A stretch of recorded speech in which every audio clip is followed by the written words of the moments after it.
Don't book that trip to Disney World this year. I'm a teacher and I would not say just take your kids out for just anything. You know, it's really about the timing, the time of the year, and saving as much money as possible. Yeah. When you're booking a trip, the first thing that you want to do is what? Find the flights first. Yes. A lot of times what people may do, they skip it. They skip everything else. They booking excursions. They're booking hotels. They're booking everything before you book the flight. Carter's teacher was like, listen, we're actually studying about Thailand in the textbook. And how awesome is it for him to actually see firsthand what he's learning about? And when I sat back and I looked at it from that perspective, I was like, you're right. Yeah. Are you tired of seeing everyone else on social media traveling with their family, going to different locations, different countries, different beaches, cruises, and you're like, I want to take my kids and I want to go on these trips, but every time you look, the prices are crazy and you're like, how are they doing this? Yeah. So, but what if we tell you that there is a way that we actually travel with our families to different countries and have all these experiences, and it's a little bit easier than you actually think. And this is one thing that we want to stress to everybody right now, and that is, what is it?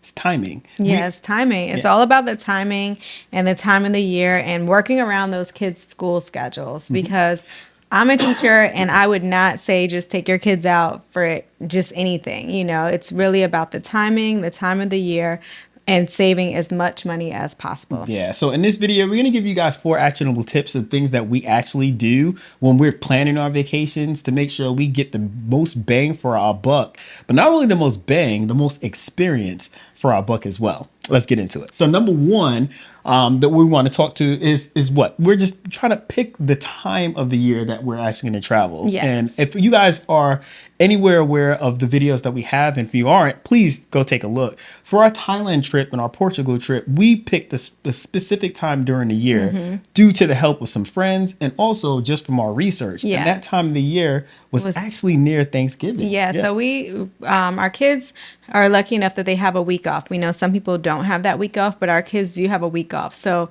we try to go around that time because, you know, I'm a teacher and I don't say just take your kids out for anything, you know, but we picked around that time because you can kind of build on it, you know. So with our Portugal trip, it was actually an accident. Every time I looked for Portugal, the prices were ridiculous. It was like $8,000 just to fly there.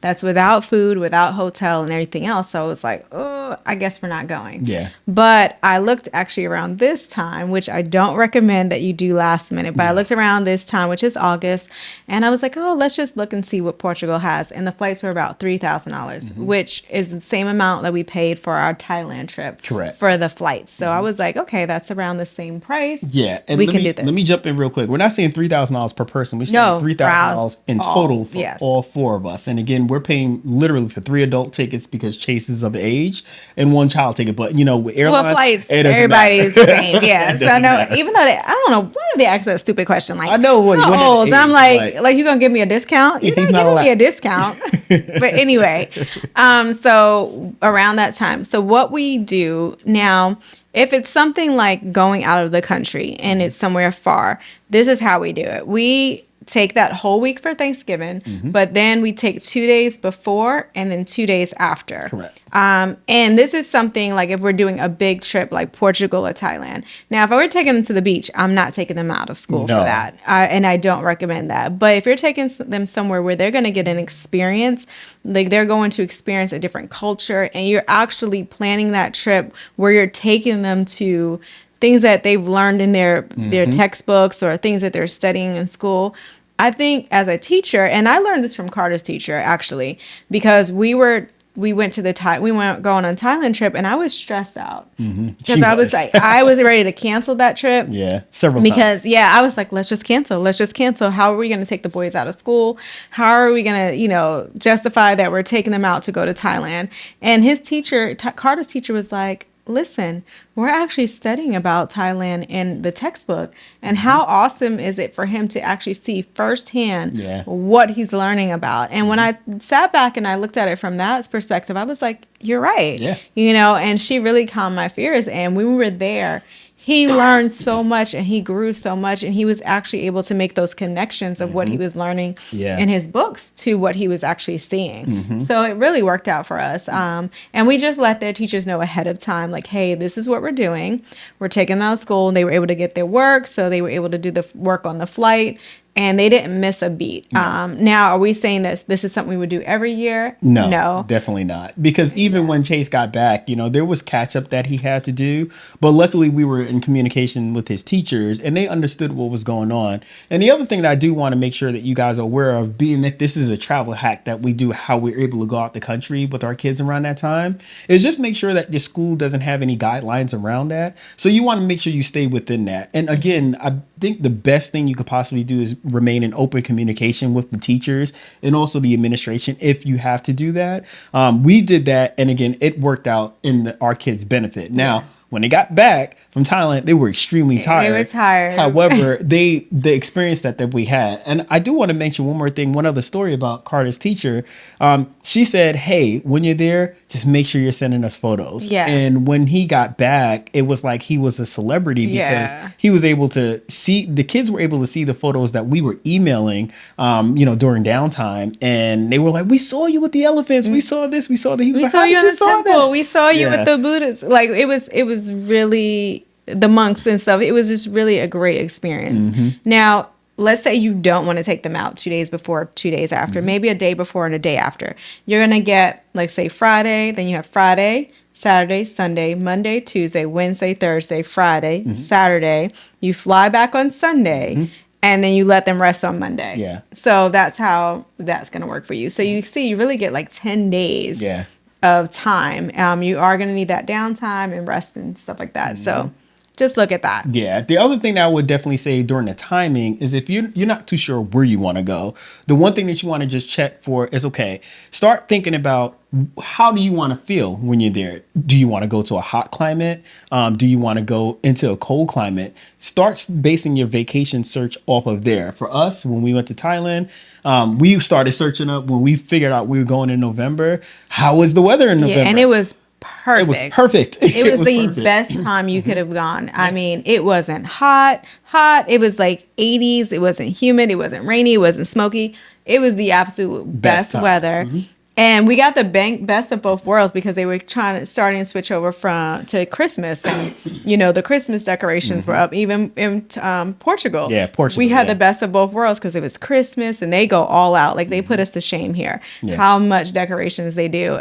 So it was the best of both worlds. And again, we weren't going somewhere. We were going to the beach. Like, even when we went to Portugal, we know they have a beautiful beach there, but we weren't going for that. So you do have to say, am I willing to sacrifice that I can't have that beautiful hot weather to go to during this time? And I will say it was less crowded too. Yeah, it was definitely less crowded. That's the other hack about going during times like this. The off season. Yeah, the off season, because if you go during the crowded or the busy season, you're then dealing with a ton of crowds. And you're also dealing with the prices to whatever location that you're going to, it's going to be much higher. Whereas we went in the off season, we noticed, number one, there were hardly anybody there. Number two, I mean, it was still enough people there where we didn't feel like this is boring. Let me say that. No, there was enough people where we had groups where we were going on, like we did a walking tour and we were the group. It wasn't just us. So yeah, and the other thing too, you notice that the locals, it's not as stressful for them, so they're a little bit more welcoming in. I'm not saying that they were not welcoming, but you just noticed that they were a little bit more relaxed, and you're able to kind of have conversations with the restaurant, the people at the restaurant, and such like that. And they always would say, you guys came at a really great time. Yeah, everybody would say, like, oh, you just time. Yeah. They were like, oh, we just had these big crowds. So it was actually perfect for us. Yeah, it was. I will say, though, make sure you are researching on your own, because the last thing you want to do is get to the place where there are a lot of things that are closed. Yeah. So, yes, pick your location, but then go online before you book those tickets and say, are things going to be open? So, luckily for us, in both locations, things were open. Yeah. Again, enjoy it. Take the experience and know that your kids, whatever they're learning about, it's so great to see it firsthand. Yeah. All right. Making your trip cost less. Okay. Oh my goodness. Yes. So here's the best way that we can actually tell you guys on how you could save money.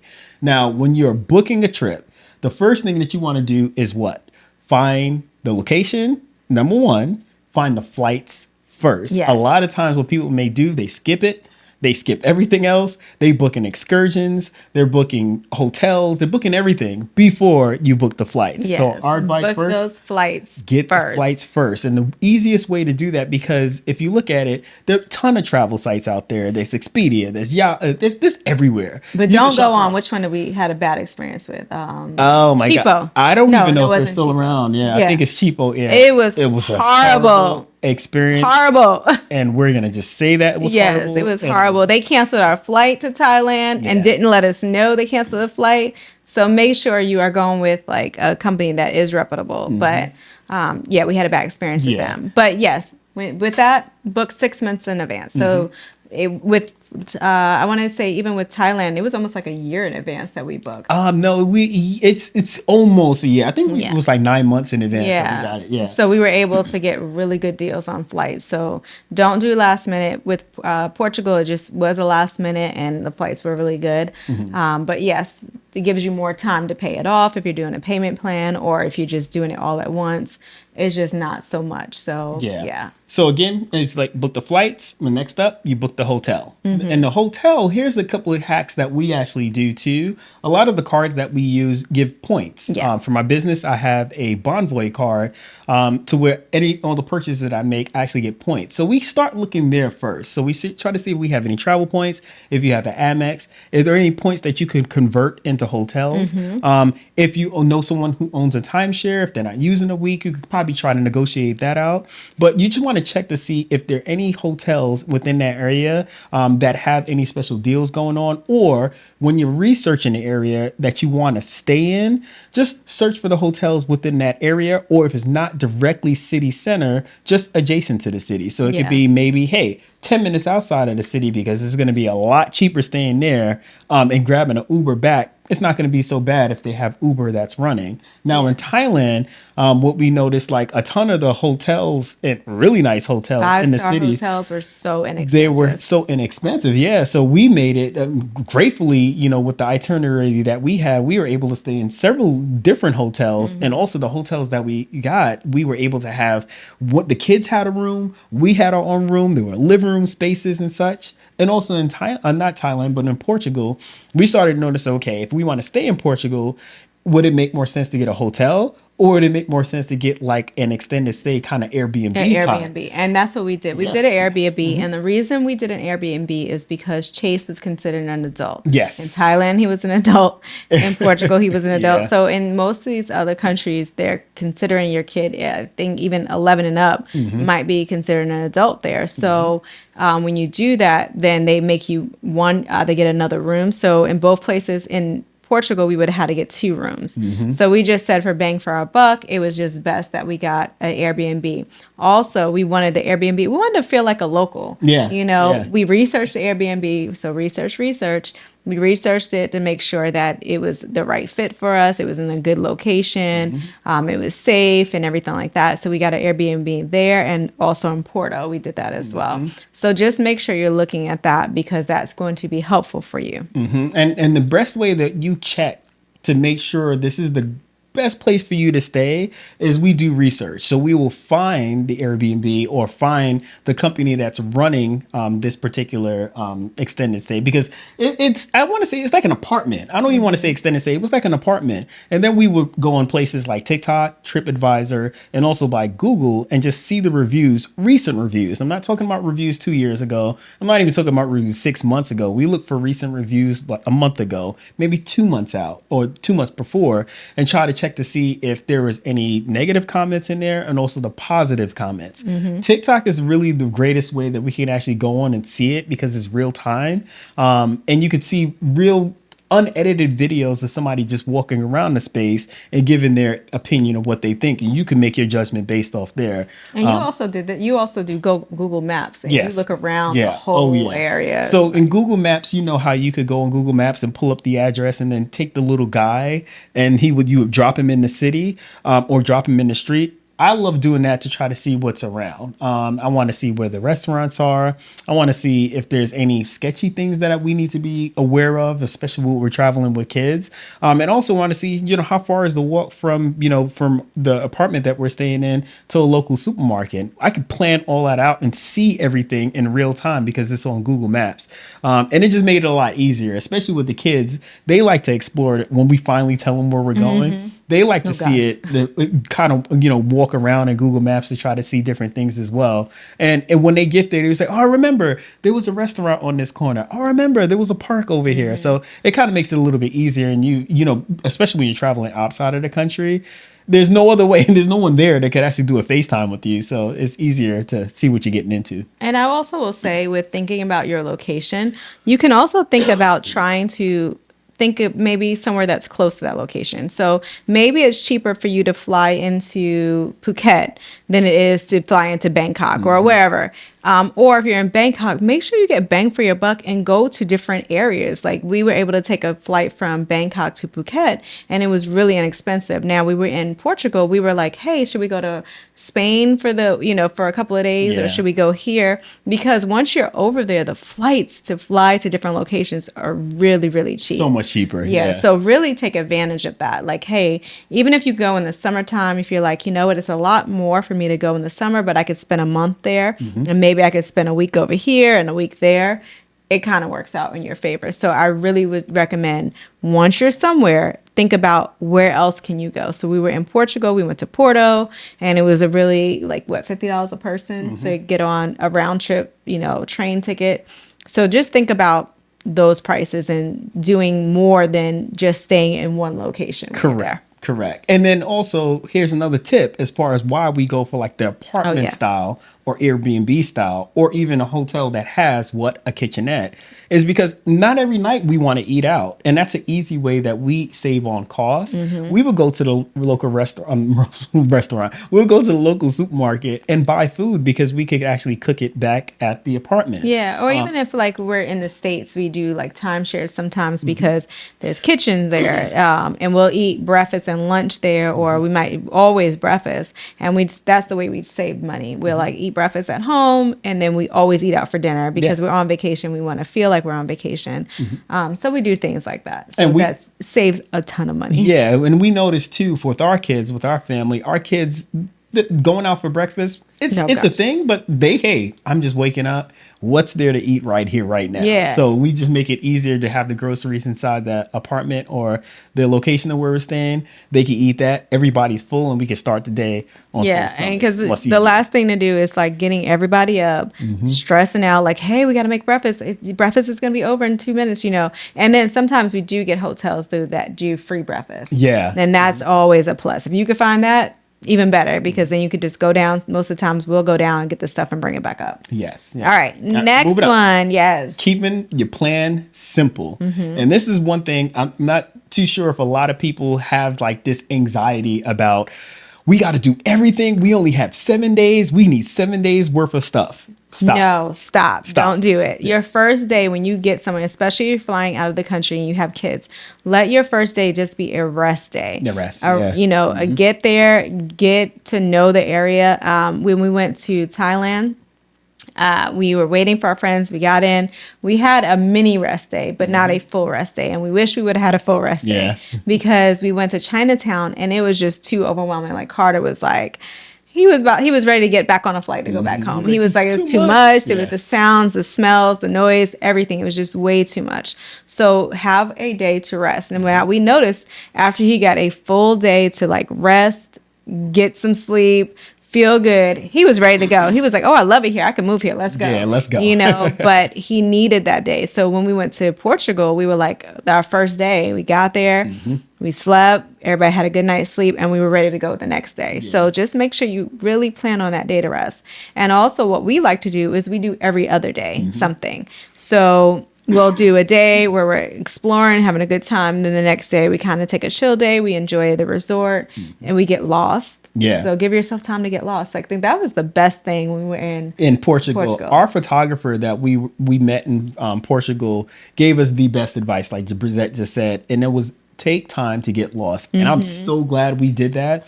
We found different areas, different neighborhoods. We were chatting with different people. We found these restaurants and these local bagel shops. It was so good to just get lost. And even the Yes. kids loved it as well because they got to see a different side off the beaten path. Now I'm not saying get lost and just kind of get stupid. No. I'm not saying that, but it was more in the lines of just getting experience like the city itself, seeing what people were doing, going into a local coffee shop and grabbing some coffee or just sitting in the park like we did. When we went to, was it Porto? Mm-hmm. We went to Porto and just started walking. We had our phones. Yeah, I put and we just Google got Maps lost because got lost. Yeah, that day we did a city tour, a walking tour in Lisbon, and we had a great time. Our kids had a great time, and as soon as we got to Porto, I was like, "Hey guys, we're doing a walking tour." They were like, "Please no, please no." So what we did, we were slick. We knew there were so many things that we wanted to see, but we were like, "Okay, let's just walk around." And we were hitting all of those things without them knowing that they were doing all those things. And they just had such a great time. Like we went to see the McDonald's.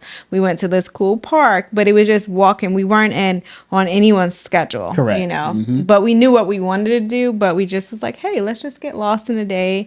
And if we do those things, we do them. If not, it's okay, Yeah. And it was like the best day It that we was. had. Yeah. And the other thing that I would say, and this is not actually on our list, this is like another bonus tip, is one thing we did before we went to Portugal was we looked for a local travel agent or tour guide. And we were able to have a Zoom consultation and we paid for it because it was absolutely worth it. She was specialized in that area. We had a Zoom consultation. We actually have the episode on our YouTube as well if you're planning going to Portugal.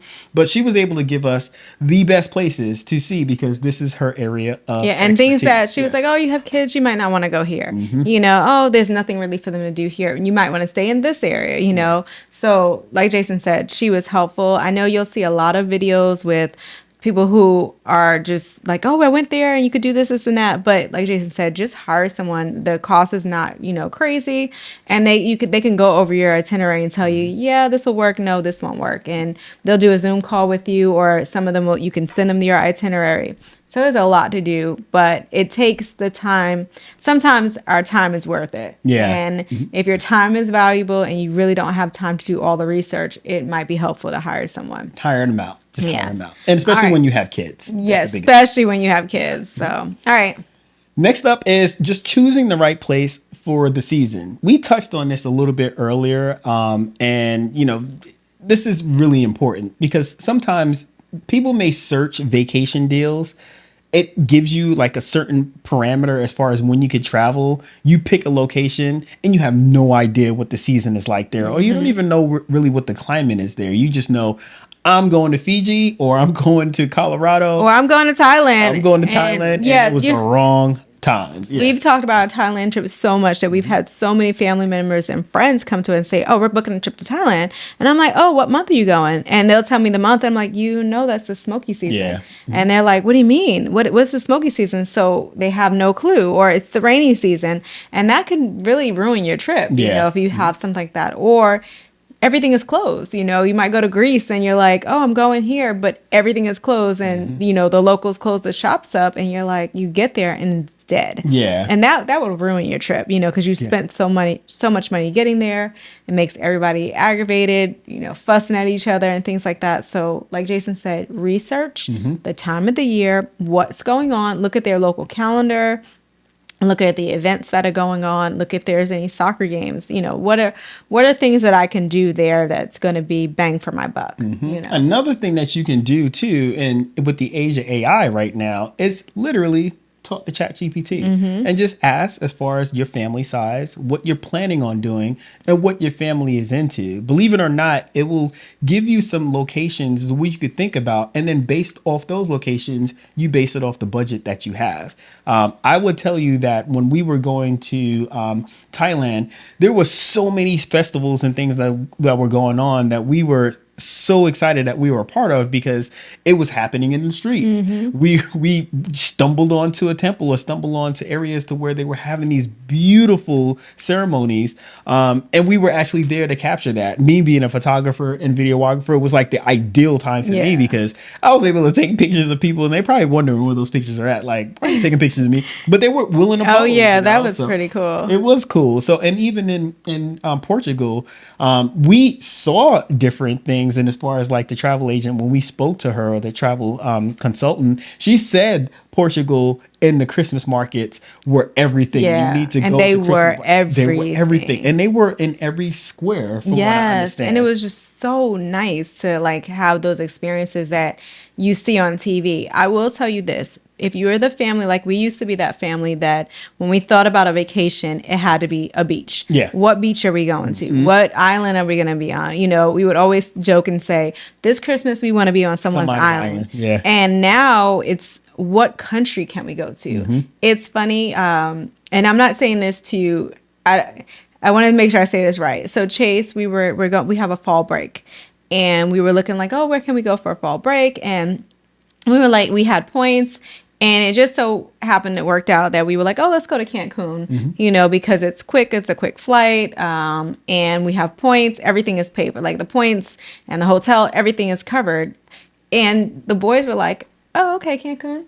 And we were like, I was like, what? Should we stop? You know, like we were kind of like, what do you mean? We were like, you spoiled brats. But then it wasn't that. It was that they were just like, we were like, what country can we go to? Like other country can we go to that we can see some ruin, you know, we can see like so much more, you know, so their idea of vacation is not going to a beach. They want to know, like, what are we going to learn there? What are we going to do? So I'm really grateful for that. But, you know, it's just that we were like, okay, let's just go here real quick. Now we're like, oh yeah, you're right. Let's try somewhere else that, you know, they want to learn something. They just don't want to go on vacation to sit on a beach. Yeah, which they want to cool. Not only learn, and also experience different cultures, and also the different foods. Yeah. Because that was the one thing that I could say that they enjoyed in both places. It's learning what's local and trying that. Of course, finding out if they're allergic to it first, if there's any eggs cooked in, because we have kids with allergies. But once they find it and they tried it,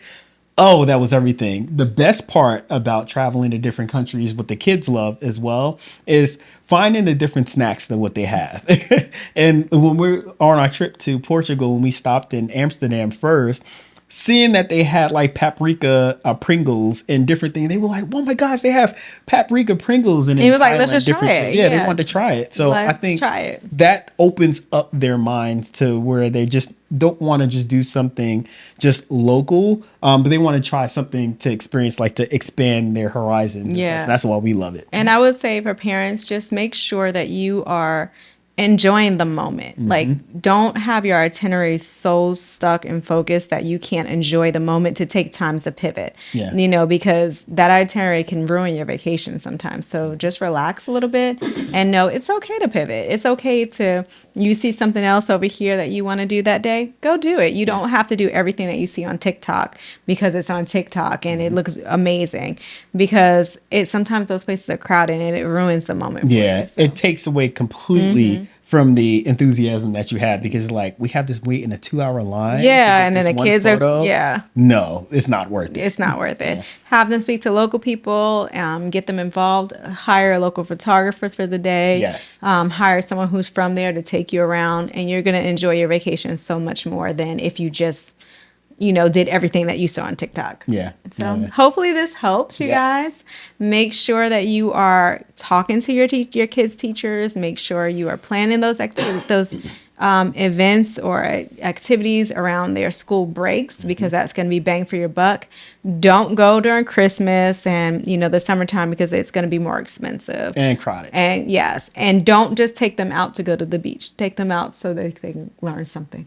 Yes. So if you know somebody who's planning a vacation right now, or you constantly hear them on the phone or texting like, I really wish we could, send this video to them, because it may be helpful. Or if you're that person, make sure you rewind this video and look back at the points that we had, and make sure you just jot them down, because again, this is what saved us a ton of cash when we're traveling, and also gave our kids the experience that they can actually look back and let their kids experience this when they get older as well. And I will say one last tip is that when you compare going to Disney World, like if I'm doing 7 days in Disney World and versus 7 days in Thailand, you're actually either saving money versus then, because you might think I'm staying in the States. If I stay in the States, it's going to be cheaper.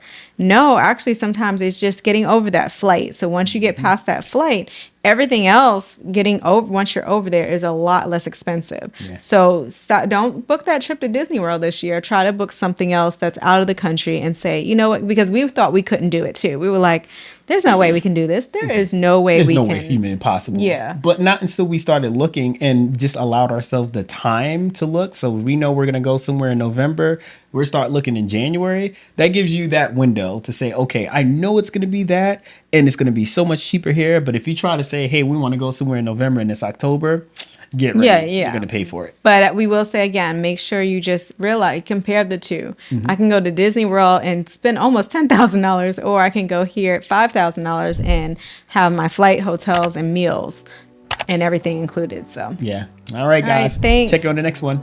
Peace.